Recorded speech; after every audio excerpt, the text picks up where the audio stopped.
میرے باقاعدہ علاج کا سلسلہ شروع ہوا۔ نسیم کو صدیقی اپنے ساتھ اسلام آباد لے گئے تھے کیونکہ اسے شاہ مراد کے خلاف ایک اہم گواہ کی حیثیت حاصل تھی۔ ویسے بھی صدیقی نے اسے اپنی بیٹی بنا لیا تھا۔ صدیقی صاحب نے شاہ مراد کے بارے میں مزید کوئی اطلاع دی ہے؟ میں نے پوچھا۔ ڈاکٹر صنم نے اس بات میں اپنی گردن ہلا دی۔ وہ تمہاری خیریت دریافت کرنے کے لیے وقتاً فوقتاً فون کرتے رہتے ہیں اور 2 بار چکر بھی لگا چکے ہیں۔ انہوں نے بتایا تھا کہ شاہ مراد کے کرتوتوں کا دائرہ غیر معمولی حد تک وسیع ثابت ہوا ہے۔ ملک بھر میں اس کے اڈوں کا جال پھیلا ہوا ہے جن کا خاتمہ کیا جا رہا ہے۔ جب انہیں تمہارے ہوش میں آنے کی اطلاع ملے گی تو وہ بے حد خوش ہوں گے اور دوڑے چلے آئیں گے۔ سردار خضر خان بھی چکر لگاتے رہتے ہیں، ہو سکتا ہے ایک آدھ دن میں وہ بھی آ ہی جائیں۔ چچا مہرداد اور مہرا بھی بے حد خوش نظر آ رہے تھے۔ ہم لوگ کچھ دیر گپ شپ کرتے رہے، پھر ڈاکٹر صنم اور مہرا کھانا تیار کرنے کے لیے چلی گئیں۔ تب چچا مہرداد نے سنجیدہ لہجے میں مجھ سے مخاطب ہو کر کہا، پتر سیفل، اللہ نے کرم کیا اور تمہیں ایک بار پھر ہم سے ملا دیا اور سارے دکھڑے بھی دور کر دیے۔ اب میں تم سے اپنی مہرا کے بارے میں کچھ بات کرنا چاہتا ہوں۔ چچا مہرداد کا لہجہ اس قسم کا تھا کہ میرا دل تھک سے رہ گیا۔ کیا یہ مہرا سے میری شادی کی تجویز پیش کرنے والے ہیں؟ میں نے کیسے بتاؤں گا کہ میں ہیر کو اپنی زندگی کے مالک بنا چکا ہوں؟ ہاں بتائیں چچا جان، آپ کیا کہنا چاہتے ہیں؟ بیٹا، ڈاکٹر صنم نے جواب کے لیے مہرا کا ہاتھ مانگا ہے۔ مجھے یہ لڑکا پسند ہے لیکن میں تم سے مشورہ کیے بغیر جواب نہیں دینا چاہتا تھا۔ تم مہرا کے بڑے بھائی ہو، اس کا برا بھلا بہتر سمجھتے ہو۔ میں نے اطمینان کی گہری سانس لی۔ چچا جان، جواد مجھے بہت اچھا لگتا ہے، بہت سلجھا ہوا نوجوان ہے، میرا خیال ہے ہماری مہرا کے لیے بہت مناسب رہے گا۔ فقیر بابا نے بھی ہماری رائے سے اتفاق کیا اور طے پایا کہ اس رشتے کی حامی بھر لی جائے۔ کچھ دیر بعد جواد بھی آ گیا۔ ڈاکٹر صنم نے فون کے ذریعے اسے میری صحتیابی کی خوشخبری سنا دی تھی۔ وہ حسب معمول نہایت گرم جوشی اور خلوص سے ملا۔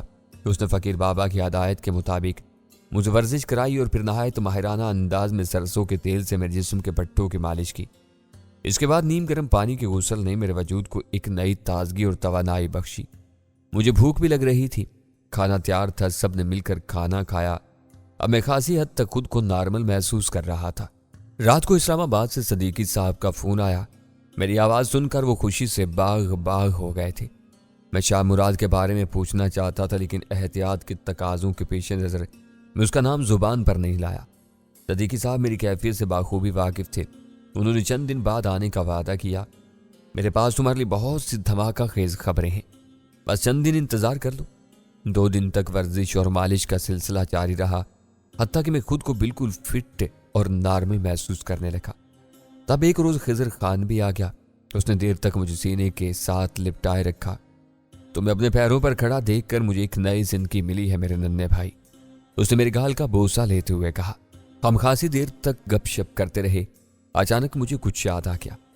خضر بھائی، آپ جانتے ہیں میں جس ٹرک پر چھپ کر فرار ہوا تھا، اس کے ڈرائیور غلام مصطفیٰ اور اس کے کلینر کو نہایت بے دردی سے قتل کر دیا گیا تھا اور میں محض اتفاق نہیں بچ پایا تھا۔ مجھے یقین ہے آپ کے کارندوں میں سے کسی نے میرے فرار کی خبر شاہ مراد کے کارندوں تک پہنچائی تھی۔ تمہارا یقین بالکل درست ہے سیفل۔ غلام مصطفیٰ کے قتل کی اطلاع ملتے ہی میں نے اس بدبخت کو ڈھونڈ نکالا تھا اور اسے عبرتناک سزا دی تھی۔ وہ کون تھا خضر بھائی؟ میرا سوال سن کر اس نے شدید دکھ کے اظہار کے طور پر گردن جھکا لی۔